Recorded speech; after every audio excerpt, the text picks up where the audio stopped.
काश एक मुलाकात से हमें स्टेटहुड मिल जाती तो फिर हमें कब का मिल गया होता। सिलसिला चल रहा है,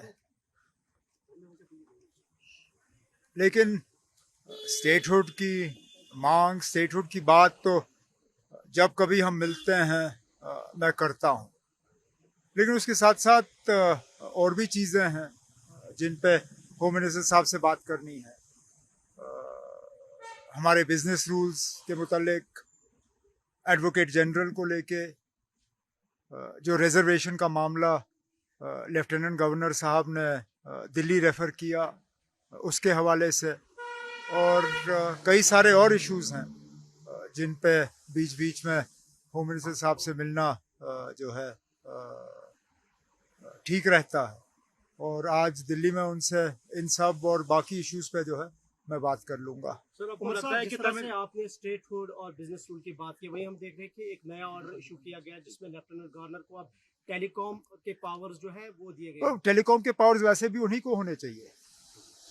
इसमें कोई ऐसी बात नहीं है जो कि हमारे रीऑर्गेनाइजेशन एक्ट या बिजनेस रूल्स के खिलाफ हो। लेकिन क्योंकि मुझे बताइए ना, टेलीफोन को टैप करना या मोबाइल सर्विस को रोकना या इंटरनेट को बंद करना, इसके ऑर्डर कहाँ से जारी होते हैं? होम डिपार्टमेंट से। और home, law and order, security, ये तो एलजी साहब की जिम्मेदारी है। तो जाहिर सी बात है, अगर कहीं हालात ख़राब हुए और उसके लिए मोबाइल इंटरनेट बंद करना पड़ा तो ऑर्डर होम से ही जारी होगा, लेफ्टिनेंट गवर्नर साहब से जारी होगा। तो ये पावर्स उन्हें दिए गए और बेहतर है उन्हीं को मिले, क्योंकि बीच बीच में फिर अगर फ़ोन बंद करने के लिए उनको हमारे कंधे से बंदूक चलाने की ज़रूरत पड़ी तो खामखा हम बीच में फंस जाएंगे, जहां इसमें हमारा कोई रोल ही नहीं बनता। तो फिलहाल जब तक सिक्योरिटी और लॉ एंड ऑर्डर की जिम्मेदारी एलजी साहब के पास है, तब तक ये पावर्स भी उन्हीं के पास होने चाहिए। ये पावर्स इलेक्टेड गवर्नमेंट के पास ना ही हो तो बेहतर होगा। उमर साहब, कल एक बयान आया था आपका कि हम लोगों को नहीं बोल रहे कि आप दुकान पे जाए, मजबूर नहीं कर रहे हैं। थोड़ा सा उनसे कंफ्यूजन चल रहा है लोगों में। अब इसमें कंफ्यूजन की बात ही नहीं है ना, इसमें गलती मेरी है। मैं इसी तरह बीच बीच में सड़क के किनारे आप लोगों से बात करता हूँ। आप लोग सवाल पूछते हो जिसका जवाब थोड़ा लंबा होना चाहिए, लेकिन वक्त की कमी की वजह से मैं जवाब ऐसा दे देता हूँ जिससे कि हमारे जो मुखालिफ हैं वो उसको घुमा फिरा के पेश करते हैं। पहली बात, ये दुकान जो है ये उन लोगों के लिए है जिनका मजहब उन्हें शराब पीने की इजाज़त देती है, एक। दूसरा, जम्मू कश्मीर में अभी तक किसी हुकूमत ने इन दुकानों पर पाबंदी नहीं लगाई। इसका मतलब ये नहीं है कि हम चाहते हैं कि और ज़्यादा ये इस्तेमाल हो, सिर्फ ये कि जिन लोगों को मज़हब का इन मतलब शराब इस्तेमाल या पीने की इजाज़त है वो करें। हमारा मज़हब हमें इजाज़त नहीं देती, ना हम चाहते हैं कि लोग इस तरफ जाएं। इसलिए हमारी हुकूमत से दो तीन चीज़ें हुई। एक तो हमने कोई नया दुकान नहीं खोला।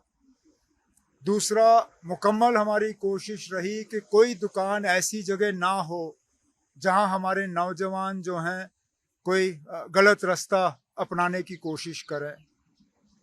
अब मेरे मुखालिफ जो हैं इस बयान को लेके अपनी गलतियों को छुपाने की कोशिश करते हैं। अगर मेरा ये कहना इतना ही गलत था तो जब उनकी हुकूमत थी उन्होंने क्या किया? क्योंकि ठीक जो बात मैंने गांदरबल में की वही बात असेंबली में रिकॉर्ड पे पीडीपी के उस वक्त के फाइनेंस मिनिस्टर ने की। मैं फिर इस बात को दोहराता हूँ ना, ये दुकान सबके लिए नहीं है। जम्मू कश्मीर में मुख्तलिफ सोच रखने वाले लोग रहते हैं, मुख्तलिफ मजहब के लोग रहते हैं। यहाँ तक कि जम्मू कश्मीर से बाहर से जो लोग आते हैं ये उनके लिए हैं, ये लोकल लोगों के लिए नहीं है। सीधी सी बात है। अब बात का बतंगड़ बनाने का मेरे मुखालिफों को एक आदत सी हो गई है। वो अपनी सफाई देते रहें, मेरी बातों को या मेरे साथी के किसी बातों को तोड़ मरोड़ के पेश करना, उससे कोई खास ना उनको फायदा होगा ना हमें नुकसान होगा। आपके राज्य की खबरें, आपके शहर की खबरें सबसे पहले जानने के लिए देखते रहें अमर उजाला। चैनल को सब्सक्राइब जरूर कर लें और पाएं हर अपडेट।